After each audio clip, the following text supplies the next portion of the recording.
Hello everyone and welcome to the YouTube channel of CrossQ. So in this video we will be discussing about the strategy for the upcoming slots of MBA CET 2022. So anyways आपको slot 1 का analysis तो पता ही चल गया होगा कि that the paper बहुत easy था, ठीक है?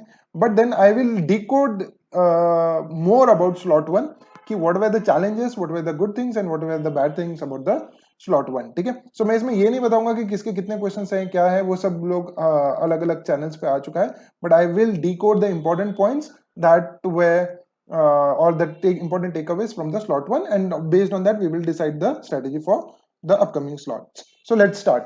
ठीक है, so good thing about the slot 1 was there was no shocks. ठीक है, no shocks as in there were no surprising questions like integration, differentiation वगैरह, जैसे कि आप जानते हो लास्ट ईयर हुआ था. ठीक है, another good thing was कि the paper was very easy. Now this is subjective, this changes from person to person. किसी को लगता है कि easy paper था तो ये गलत हुआ, किसी को लगता है कि इजी पेपर था तो अच्छा हुआ. So this is all subjective from person to person, but then yes it's a good thing कि इजी था, कोई दिक्कत नहीं है. The questions were very basic in nature, तो ये एक अच्छी चीज थी. ठीक है, या फिर मान लीजिए as I said again it's subjective. मुझे जो एक चीज अच्छी लगी कि जहां तक मैं सुन रहा हूँ सारे स्टूडेंट से, there were no technical issues in on the centre. कि सेकंड थिंग इज कि ऑप्शंस में सारों के आंसर थे, ऐसा कोई प्रॉब्लम नहीं था कि ऐसा कोई क्वेश्चन नहीं दिखा कि जिसका आंसर ही नहीं ऑप्शन में. लास्ट ईयर एक दो क्वेश्चंस में ऐसा हुआ था, या कहूंगा काफी क्वेश्चंस में ऐसा था. So these were all good things about slot 1. And yes obviously as you know the paper was jumbled, so that is not a problem. अब तक तो सबको पता ही चल गया होगा the paper was jumbled. So, bad thing about the slot 1 is that the options were jumbled. So this is one of the input that I've got from one of our students who attempted around 185 to 190. ठीक है, these are his genuine attempts. 200 mark तो obviously हर कोई करेगा. ठीक है, so he said that the options were jumbled. I couldn't decode in what sense they were jumbled, to be very honest, but yes, as he said that options were jumbled. One needs to mark carefully. ठीक है, तो ये आप थोड़ा सा ध्यान रखिएगा कि ऑप्शंस थोड़ी जंबल आ रहे हैं. So the second important thing that was with for the students perspective is that the questions of puzzles were jumbled. ठीक है, ये लास्ट ईयर भी ऐसा हुआ था, मैंने सारे स्टूडेंट्स को बताया था हमारे कि questions of puzzles were jumble. So let me explain कि कैसा होगा. जैसे फॉर एग्जांपल पजल्स है, puzzles as you know puzzles या sitting arrangement are followed by 5 questions, बराबर है. सो हो कैसे रहा था, जैसे फॉर एग्जांपल एक सेट 1 है, जो भी पहला सेट आया था उसका पहला क्वेश्चन मान लीजिए 13 नंबर पे है. सो उसका 18th क्वेश्चन मान लेते, सॉरी उसका let's say second question 21st number पे था. This is the kind of thing that the questions of puzzles were jumbled. So इसमें सबसे इंपॉर्टेंट क्या आएगा, आपका रफ वर्क. आप रफ वर्क कैसे मेंटेन कर रहे हैं, ठीक है आपका. So anyways I will be discussing about this in the takeaways part of the video. So let's start. Okay, so important takeaways from slot 1. So the one is speed and accuracy.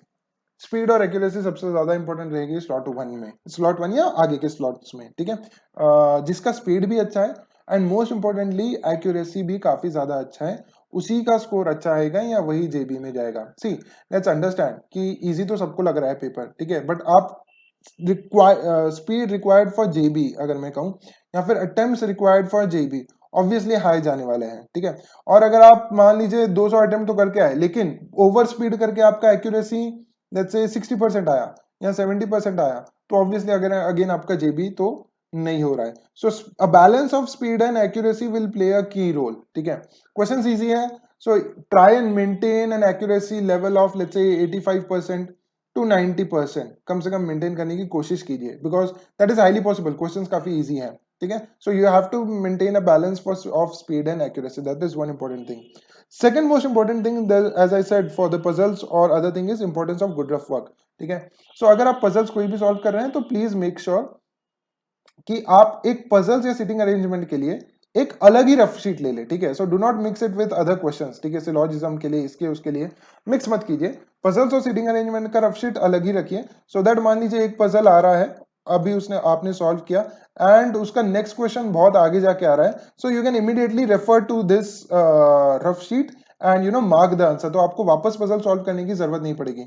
नहीं तो आप पहले rough sheet ढूंढते रहोगे, rough sheet नहीं मिली तो वापस वापस वो आप सिटिंग अरेंजमेंट सॉल्व करते रहोगे. सो दैट इज काफी ज्यादा टाइम वेस्ट, तो वो प्लीज मत कीजिएगा. मेक श्योर दैट आपका रफ वर्क थोड़ा सा सही से मेंटेन है, स्पेशली सिटिंग अरेंजमेंट पजल्स के लिए या फिर डीआई के लिए भी कहूंगा मैं. ठीक है, सेकंड थिंग इज इम्प्रोवाइज. ठीक है, अभी तो सब लोग कह रहे हैं स्लॉट 1 काफी इजी था, बट स्लॉट 2 इजी होगा क्या, लेट्स अज्यूम कि 99% चांसेस है, बट हम लोग गारंटी नहीं दे सकते कि स्लॉट टू 101% ईजी होगा क्या। Again I said slot two 3 4 और 5 99% चांसेस है, बट मैं ये कहूंगा फिर भी एक सोच के चाहिए कि मान लेते हैं कुछ अलग पेपर हो सकता है या जो भी होगा।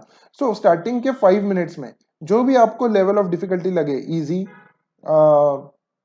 मीडियम, या फिर डिफिकल्ट, या फिर लेट्स से सरप्राइजिंग, ठीक है, जो भी आपको दिखे, प्लीज मेक श्योर दैट आप आपकी स्ट्रेटेजी वहां पे इंप्रोवाइज करें, ठीक है। एंड एज आई सेड, अगर बहुत इजी दिख रहा है तो स्पीड एंड एक्यूरेसी का बैलेंस चाहिए, सिर्फ स्पीड नहीं चाहिए या सिर्फ एक्यूरेसी नहीं चाहिए। So this is one important thing that you need to understand. Coming to the next thing, important takeaway from slot 1 is mark the options carefully, as I've received the input that the options were क्या कहते हैं ना उसको, jumbled. So please make sure that you mark the options carefully. And the fifth most important thing is that do not go with a pre-notion. Pre-notion मतलब ये मत सोच के जाइएगा कि पेपर बहुत इजी है। अगर मीडियम आएगा, ठीक है, तो आप थोड़ा सा डर जाओगे वहां पे, तो वो डर अवॉइड करने के लिए कोई प्री नोशन के लिए मत जाओ। It is better that 5 minute paper check करके, चेक एज इन आपको समझ में आ जाता है कि जब आप एक दो क्वेश्चन सॉल्व करते हो कि पेपर कैसा है, सो वहां पे इम्प्रोवाइज की, ठीक है। So do not go with a pre notion, hopefully easy होना चाहिए या जैसा भी होगा, let's improvise on the day. So that's it from my side, guys. I wish you all the very best for the upcoming slots. I'll see you again very soon. Till then, take care, bye bye, and good day.